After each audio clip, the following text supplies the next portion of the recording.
Apa kabar sahabat debat? Tentunya selalu dalam berkelimpahan dan keharmonisan ya. Ya, kita ketemu lagi di Sapa Mentari ya. Selamat pagi teman-teman yang mungkin sekarang baru beraktivitas mau berangkat ke kantor atau menyiapkan segala sesuatu untuk keluarganya, untuk anaknya, untuk pasangannya, tahu untuk diri sendiri.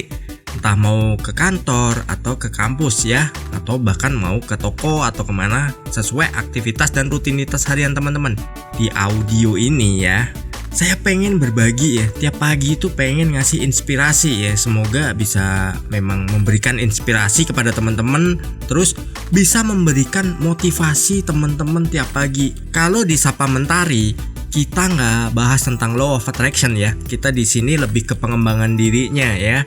Kalau law of attraction nanti ada video khususnya yang tayang 2 hari sekali, terus tayangnya malam.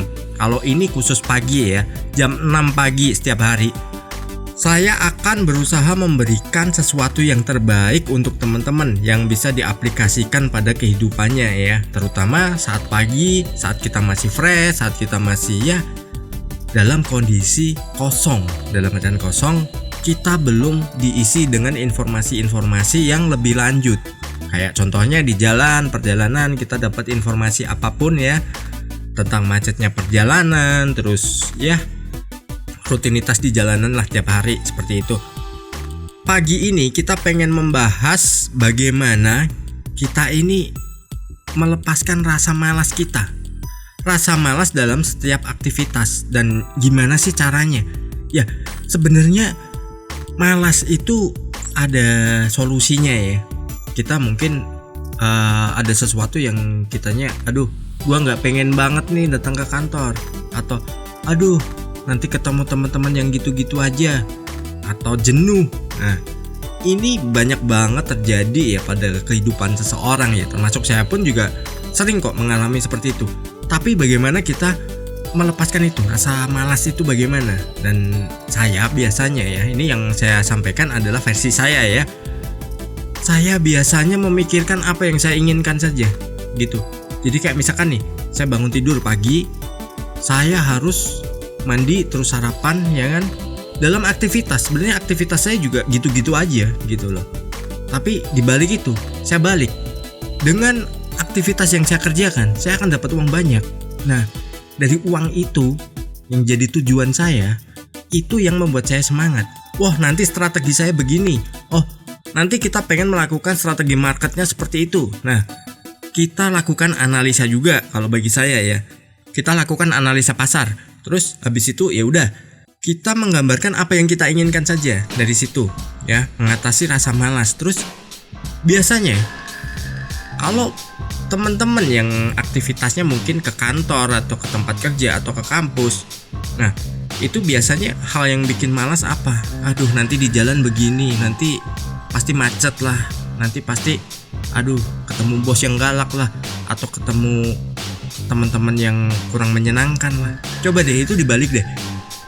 Kita dalam perjalanan misalkan, aduh nanti macet, ya udah nggak apa-apa, macet nggak masalah.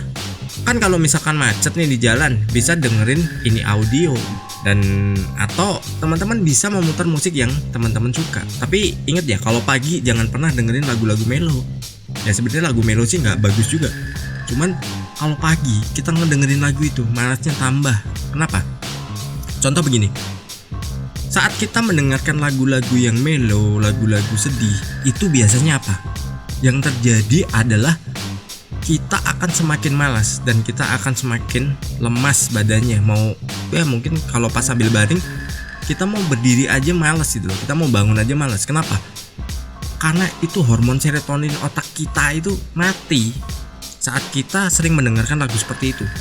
Coba deh, teman-teman misalkan habis denger lagu-lagu yang seperti itu, mesti badannya nggak enak kan, nggak fresh kan. Beda kalau teman-teman mendengarkan lagu yang heartbeat, pasti ada semangatnya, ada waduh kayak semacam tantangannya ada dalam dirinya. Nah lalu gimana kita cara menghadapi bos yang galak mungkin atau teman yang nggak menyenangkan? Rubah saja bahwa di situ, di situasi kerja kita adalah sesuatu yang menyenangkan. Udah, kita ke situ tujuannya apa? Jangan pedulikan orang lain, kita fokus ke diri sendiri. Oh, gue punya tanggung jawab, oke harus gue selesaikan. Dan apa yang menjadi tanggung jawab gue, karena gue profesional ya harus beres semuanya. Misal ada tugas nih dari bos nih, lo mesti kerjakan ini selama 1 minggu, harus selesai. Tapi ternyata kita bisa menyelesaikannya dalam waktu 4 hari. Kenapa enggak? Kita selesaikan aja 4 hari. Ya, selebihnya masih ada 3 hari. Dan itu bisa kita pakai untuk rutinitas kita yang lain. Jadi kita nggak akan ada beban. Nah, itu versi saya ya, seperti itu. Jadi malas itu bisa kita lawan. Jadi saat kita ada rasa malas muncul, kita pikirkan hal yang sebaliknya. Malasnya apa? Karena di kantor situasinya kurang asik. Kita pikirkan situasi yang sebaliknya, bahwa di situ asik. Kita bisa rubah ya, misalkan kita biasa kerja di ruangan kita, Pak saya mau kerjakan ini di rooftop Pak, sambil ngopi. Nah seperti itu. Dan jangan lupa ya, kalau pagi ini kita harus masukkan nutrisi yang memang membuat mood kita ini bagus. Kayak contoh, kalau saya kebiasaan sih ngopi ya, ngopi terus ya penting udah sarapan, ngopi, air putih itu harus ada di meja kerja. Udah sampai itu selesai, makan siang, kerja lagi, ya seperti itu. Mungkin kalau teman-teman mengerjakan seperti itu juga mungkin akan ada malas, bosan, atau ya pasti sampai di titik jenuh. Tapi untuk mengatasinya apa? Ya kita bikin happy aja, kita pikir sebaliknya, tujuan kita dapat cuan ya cuan aja gitu. Nah ini yang saya lakukan tiap hari.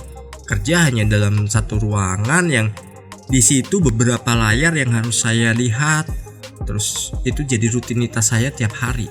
Tapi ya ada kalanya memang berapa bulan atau mungkin 1 tahun atau 6 bulan kita harus refresh juga, kita harus recharge, kita cari suasana baru. Dan dari situ kita akan timbul semangat baru lagi. Terus ya kita bisa melakukan aktivitas seperti biasanya lagi dengan ya aura yang baru. Teman-teman bisa terapkan kok. Mungkin bagi teman-teman yang udah bisa menerapkannya, mungkin bisa tulis di komentar ya, gimana cara teman-teman itu mengatasi rasa malas.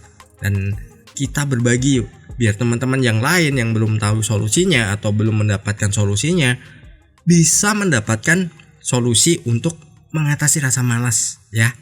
Oke, semoga terharu dan sukses berkelimpahan.